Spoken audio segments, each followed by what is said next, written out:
Have you ever wondered how old your legs really are? Not your birth certificate age, but the true biological age of your lower body. Because after 60, your legs quietly determine something very important: your independence.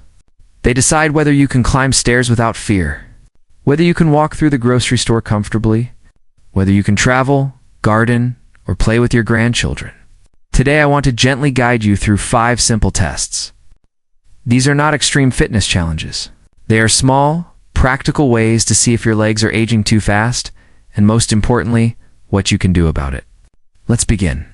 The 30-second chair rise test. Here's the first question. How many times can you stand up from a chair in 30 seconds without using your hands? Find a sturdy chair. Sit upright. Cross your arms over your chest if you can. Set a timer for 30 seconds. Stand up fully, then sit down. Repeat as many times as you safely can. This test measures leg strength, especially your thighs and hips. I once spoke with a 67-year-old man named David. He thought he was doing fine because he walked daily. But when he tried this test, he could only stand up 6 times. He was surprised. He hadn't realized how much strength he had lost because he rarely stood up repeatedly in daily life. Strong legs help prevent falls. They help you recover if you trip. They help you climb stairs. If this test feels difficult, don't panic. It's simply information, and strength can improve at any age.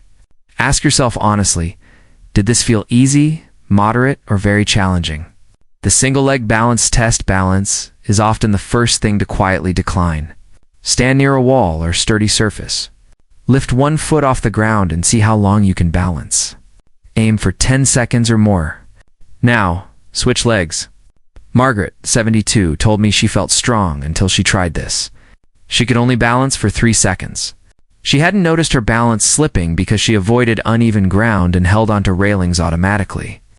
Balance reflects coordination between muscles, nerves, and the brain. When balance declines, fall risk increases, and falls after 60 can change everything.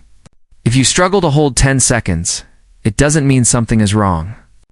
It means your body is asking for attention.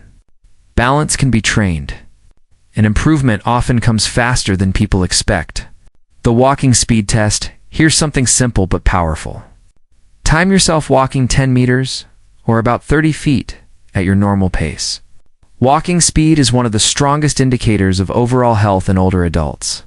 It reflects leg strength, joint health, coordination, and even heart function. I remember speaking with Robert, 74. He didn't feel weak, but his family noticed he walked much slower than he used to. When he timed himself, he realized his pace had gradually decreased over the past 2 years. Slower walking can signal reduced muscle power or fear of instability. Try this. Are you walking confidently, swinging your arms naturally? Or are your steps shorter and more cautious than they used to be? Speed isn't about rushing. It's about vitality. The stair climb check stairs are honest. If you have access to a safe staircase, notice how you feel climbing one flight. Do you need to pull yourself up with the railing? Do your legs burn quickly? Do you feel unsteady going down? Descending stairs is actually harder than going up because it requires control and strength. Linda, 69, avoided stairs whenever possible. She didn't think much of it until she visited her daughter's home with a second floor. After one trip upstairs, she felt exhausted and anxious coming back down. Stairs reveal lower body endurance and joint stability. If climbing one flight feels extremely difficult, your legs may be losing power faster than expected. But here's the good news. Stair strength can improve with gradual training. The floor rise test. This is a big one. Can you get down to the floor and back up without assistance? Try this safely, perhaps on carpet or with someone nearby. Sit on the floor.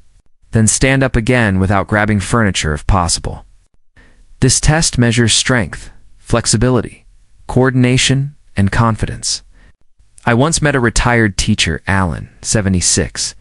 He hadn't sat on the floor in years.